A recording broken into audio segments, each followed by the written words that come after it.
জিবরাইল আমার নবীর কদমে কি দিলেন? চুমা দিলেন। চুমা দেওয়ার পরক্ষণে রাসূল করিম সাল্লাল্লাহু আলাইহি ওয়াসাল্লাম চক্ষু মুবারক, চশমা মুবারক খুললেন এবং ডাক দিলেন, ইয়া আখি জিবরাইল, ও ভাই জিবরাইল, আপনি এই কি করলেন? আপনি আমার কদমে কি দিলেন? চুমা দিলেন। আর এত সুন্দর রুইয়ের মতো নরম চুমা দিলেন, মনে হচ্ছে যেন আমার পায়ের তালুতে বরফের ঠান্ডা অনুভব করেছি। কারণ কি হুজুর, শুধু আপনার কদমে চুমা দেওয়ার জন্য এই সুর যখন আমি ধরি, আমার ঠোঁট এবং ওঁট এই দুটা আল্লাহ এই কাফুর দ্বারা সৃষ্টি করেছেন। ঠান্ডা আপনার কদমে এই জন্য লাগিয়েছি। হুজুর, আপনার ভাগ্য অনেক ভালো, আল্লাহ আমাকে আপনার কাছে দাওয়াত নিয়ে পাঠিয়েছেন। জোরে বলুন হুজুর, এটা দাওয়াতের চুমা। কিসের চুমা? দাওয়াতের চুমা। তো জিবরাইল, তো আপনি তো আমাকে এইভাবে ডাক দিতে পারতেন, ইয়া রাসূলুল্লাহ উঠেন। চুমা দিলেন কেন? হুজুর, চুমা দিলে তো এতদের লাভ, যদি আমি আগেও জানতাম আমি প্রতিদিন চুমা দিতাম। কি লাভ? ইয়া রাসূলুল্লাহ, আমি যতবার ওহী নিয়ে আপনার কাছে এসেছি প্রতিদিন আপনার কদম আমি চুমা দিতাম। যদি হাকিকত আমি জানতাম, আমি তো জানি না, এই জন্য আমি আপনাকে চুমা দিইনি। চুমার থেকে কেন মাহরুম হলাম, বড় কষ্ট হচ্ছে। হুজুর, আমি সিদরাতুল মুনতাহা জিবরিল আমিকাম, হুজুর আমি ওই সিদরাতুল মুনতাহার মধ্যে থাকি। ওয়া বানাইনা ফাওকাকুম সাবান শিদাদা, 7টা আসমানের উপরে লাহুত মালাকুত জাবারুত আর ওয়া কিবরিয়া দায়রা ইমকান। হুজুর, আমি সিদরাতুল মুনতাহার মধ্যে থাকি। যদি জানতাম প্রতিদিন আপনার কদমে আমি চুমা দিতাম। হুজুর গো, আমি যখন আপনার কদমে চুমা দিলাম, মেরাজের দাওয়াতটা দিতে আমি দেখতে পেরেছি দাঁতা সারা পর্যন্ত দেখে লামকান পর্যন্ত যত কিছু আমি আল্লাহ পাক সৃষ্টি করেছে সব কিছু আপনার কদমে আমি দেখতে পেলাম। আল্লাহু আকবার বলেন। হুজুর, আমি সব দেখলাম আপনার কদমের মধ্যে। ইয়া জিবরাইল, আপনি কি নিয়ে এসেছেন? হুজুর, আপনি আপনার জন্য আমি দাওয়াত নিয়ে এসেছি, আল্লাহর সালামটা গ্রহণ করুন, আমার সালাম গ্রহণ করুন। হুজুর, বিলম্ব করবেন না, আপনি তৈয়ার হয়ে যান। ওই যে বোরাক আপনার জন্য এনেছি। আপনাকে আল্লাহ পাক আমাকে নেওয়ার জন্য বলেছেন। কোরআন শরীফের মধ্যে আল্লাহ পাক বলেন, অনেক ব্যাককল জালিম শয়তান খবিশ ইবলিস মালাউন খারিজি রাফিজি মেরাজের নবী মানে না, কয় কোরআনের মধ্যে মেরাজ নাই। আল্লাহ পাক কোরআনের অর্ধেকের মধ্যে বনি ইসরাঈলের শুরুতে বলেন, সুবহানাল্লাযী আসরা বিআবদিহি লাইলাম মিনাল মাসজিদিল হারামি ইলাল মাসজিদিল আকসা। আল্লাহু আকবার বলেন। আরো জোরে। মেরাজ কোরআনে আছে কিনা? হুজুর, আপনি তৈয়ার হয়ে যান, আমি আপনার জন্য বোরাক এনেছি। হুজুর, এই দেখেন আপনার জন্য আমি সেলাইবিহীন লুঙ্গি এনেছি জান্নাত থেকে। এই দেখেন সুন্দর কামিজ এনেছি। এই দেখেন আপনার জন্য আমি সবুজ পাগড়ি এনেছি। হুজুর, এই দেখেন আপনার জন্য আমি জান্নাতি পাথরের তাসবিহ এনেছি। হুজুর, এই দেখেন একটা আসা এনেছি। হুজুর, এই দেখেন একটা জান্নাতের জোথা এনেছি। সুবহানাল্লাহ বলেন। হুজুর, এগুলো আপনার জন্য স্বপ্ন যুগে কি পোশাক গায়ে দিতে হয় নাকি? যদি স্বপ্ন যুগে মেরাজ হয়, আমার ভাইয়া নবীজি সবকিছু দেখার পরে আমার নবী বললেন, সুবহানাল্লাহ, জিবরাইল, তোমার সব কথা আমার পছন্দ হয়েছে। আমি আল্লাহর দরবারে যাব না তো কার দরবারে যাব? কিন্তু আমার একটু পরামর্শ বুঝার ব্যাপার আছে। আমি তো আল্লাহর কাছে চলে যাব, আল্লাহ যদি আমাকে ফেরত না দেয়, অনেক নবীদেরকে আসমানে রেখে দিয়েছেন, আল্লাহ যদি আমাকে নিয়ে রেখে দেন, আমার উম্মত কার কাছে আসবে?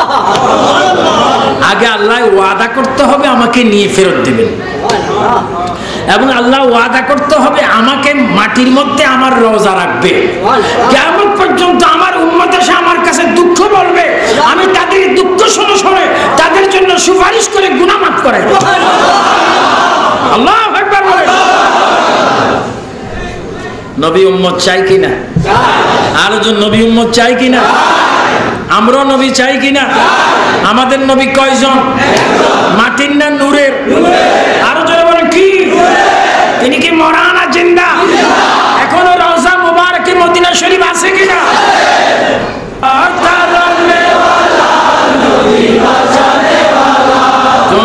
বাদশাহ বাদশাহ মোহাম্মদ মুস্তাফা সাল্লাল্লাহু তুমি বাদশাহ বাদশাহ पिलाने वाला तुम्हें बचाने वाला पिलाने वाला तुम्हें बचाने वाला तुम्हें बादशाह बादशाह আমার প্রিয় নবী এই কথা যখন বললেন আল্লাহ পাক বলে হাবিব ও আমার বন্ধু হাবিব বললেন আমি ওয়াদা দিলাম আমি আল্লাহ আপনার সাথে ওয়াদাবদ্ধ হলাম যতদিন 27 বছর বুঝি না 27 বুঝি না 27,000 বুঝি না 27 লক্ষ বছর বুঝি না যতদিন আপনি রাসূল আমার দরবারে মেহমান হবেন ততদিন জন্য আপনার উম্মতের জামিন আমি আল্লাহ নিজে হয়ে গেলাম জোরে বলুন তবু আপনি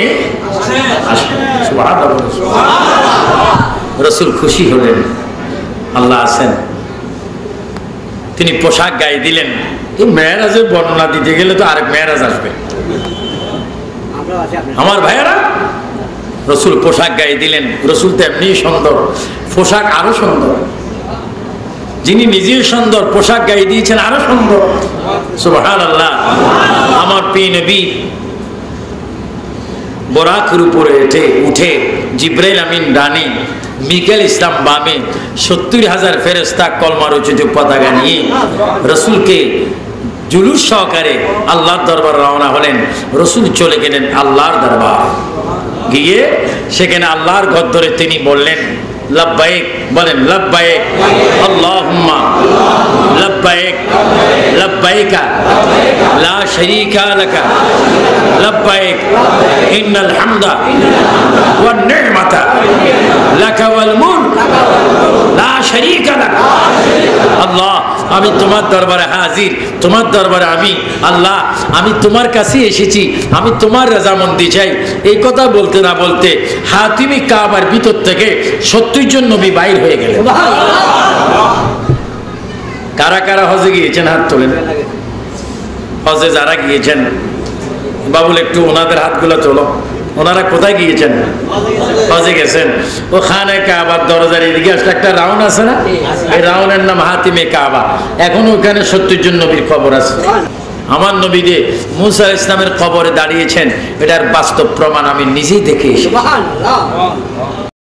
আমি যখন 91-এ বাইতুল মুকাদ্দাসে গেলাম মুসা কালিমুল্লাহর কবরের বাম পাশে মুসা কালিমুল্লাহর কবরের বাম পাশে পূর্ব সাইডে একটা সাদা পাথর আছে ওই পাথরের উপরে দুটো পাও মোবারকের নকশা আছে ওই নকশাগুলোর দিকে চুম্বককে যেমন টানে আমাদের মনটাকে বারবার ওই পাথরটা টানে মুসা নবীর দরবারের খাদেমকে প্রশ্ন করলাম ও মুসা নবীর দরবারের খাদেম এই যে পাথরটা দেখা যাচ্ছে মুসা নবীর কবরের পাশে এই পাথরটার কাছে বারবার আমাদের মনটা যায় চোখটা যায় খাদেম সাহেব বললেন হ্যাঁ মাওলানা তোমরা কি কোরআন হাদিস পড়োনি নবীর মেরাজ কি শুনোনি আল্লাহর নবী মেরাজে যাইতি মুসা নবীর সাথে দাঁড়িয়ে কবরের পাড়ে দাঁড়িয়ে যে কথা বলেছিলেন যেই পাথরের উপরে দাঁড়িয়ে কথা বলেছেন ওই পাথরটা তোমরা দেখতে পাচ্ছ যার উপরে নবীর কদমের নকশা দেখা যায়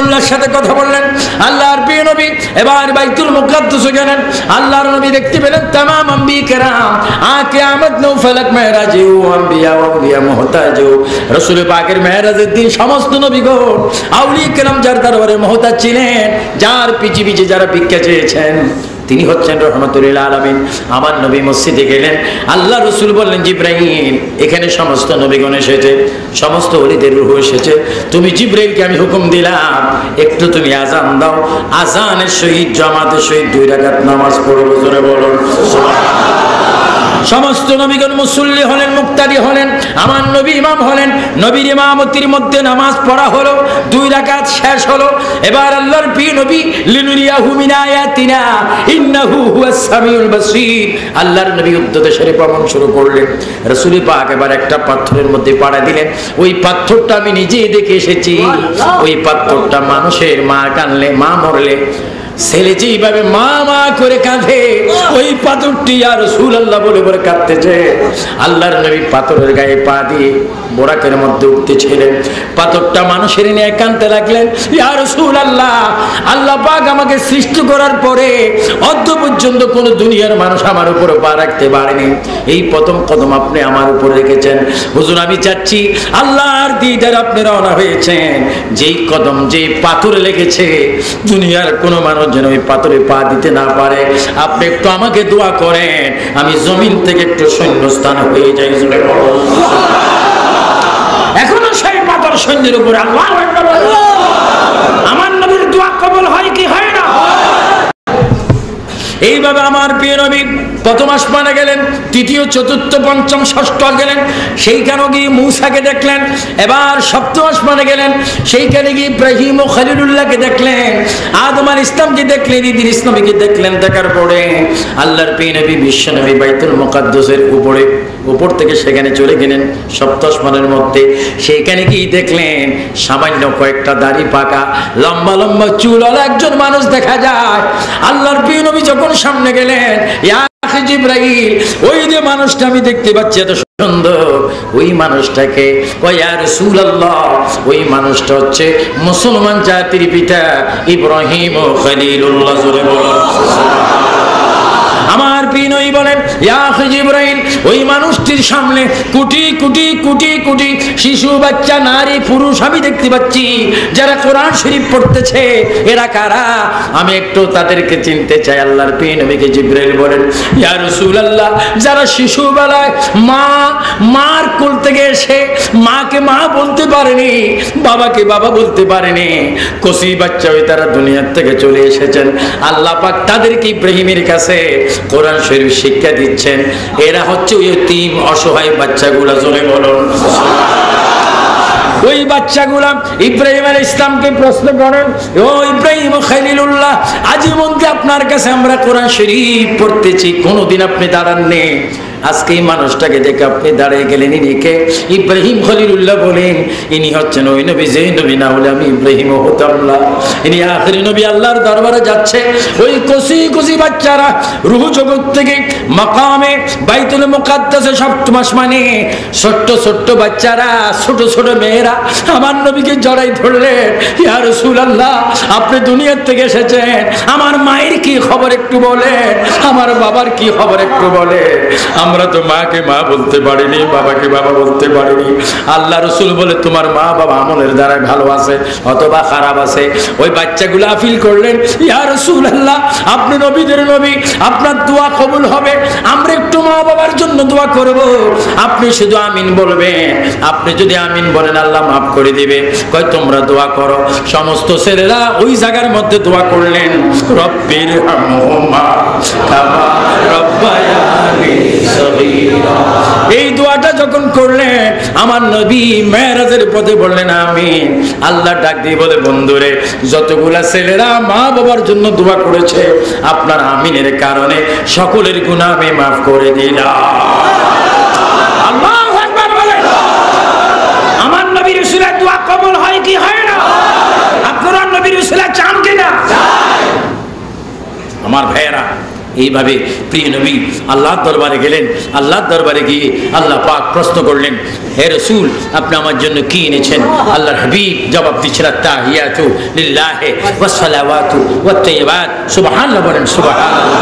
আল্লাহ বদনি ইবাদত, শারীরিক ইবাদত, রূহানি ইবাদত, সব ইবাদত তোমার জন্য এনেছি, সব কিছুর মালিক তোমার আল্লাহ রব্বুল আলামিন। সুন্দর করে নবীজি বলতেছেন, আসসালামু আলাইকা আইয়ুহান নবী ওয়া রাহমাতুল্লাহি ওয়া বারাকাতুহু। সুবহানাল্লাহ বলেন।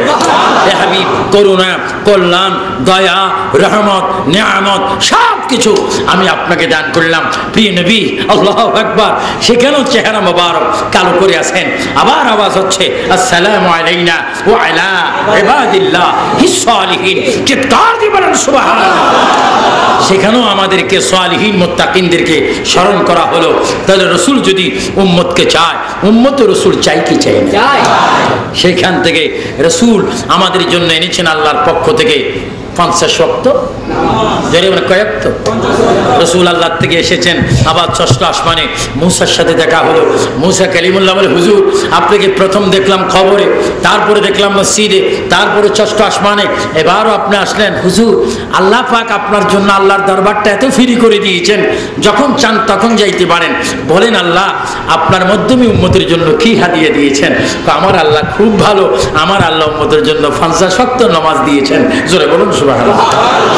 হুজুর আপনার উম্মত গরিব হবে, আপনার উম্মত অভাবী হবে, হায়াতটা কম হবে, দুনিয়াবি হবে, তারা এটা সেটা নিয়ে টেনশন ফিল করবে, তারা 50 ওয়াক্ত নামাজ পড়তে পারবে। আপনি যান আরো 5 ওয়াক্ত কমায় আনেন। সুবহানাল্লাহ বলেন। এইভাবে 5 নন গেলেন, 9 বার গেলেন। আল্লাহ বলে, হাবিব শুধু আপনার কারণে 50কে 45 বিয়ে করলাম, 5টা ঠিক রাখলাম। তবে শুনুন, যদি আপনার উম্মতরা 5 ওয়াক্ত নামাজ পড়ে 50 ওয়াক্ত সওয়াব দেব। নামাজের ওয়াক্ত কমাইলাম কিন্তু সওয়াব। সুবহানাল্লাহ বলবেন না? আরো জোরে বলেন। এই সওয়াবের দরকার আছে কিনা? নামাজ পড়বো কয়েক তো, সওয়াব পাবো। আল্লাহু আকবার বলেন। 50 ওয়াক্ত এইভাবে 45 মাফ করলেন। 5 ওয়াক্ত যখন নিয়ে আসলেন, হুজুর আমার কিসমত এত ভালো। কয় কি? আমি কুহুতুল পাহাড়ে গিয়েছিলাম, আল্লাহ উত্তর দিয়েছিল আপনাকে দেখার জন্য। তো হুজুর আপনি প্রথম আল্লাহকে একবার দেখছেন, আবার 9 বার আমি পাঠাইছি। কয়বার? তো আপনিও আল্লাহকে 10 বার দেখছেন, আমিও আমার চোখে আপনাকে 10 বার দেখছি। আপনি যেমন আল্লাহর সাথ পেয়েছেন, আমি আপনাকে দেখে আল্লাহর সাথ পেয়েছি। আর একটু জোরে বলুন না।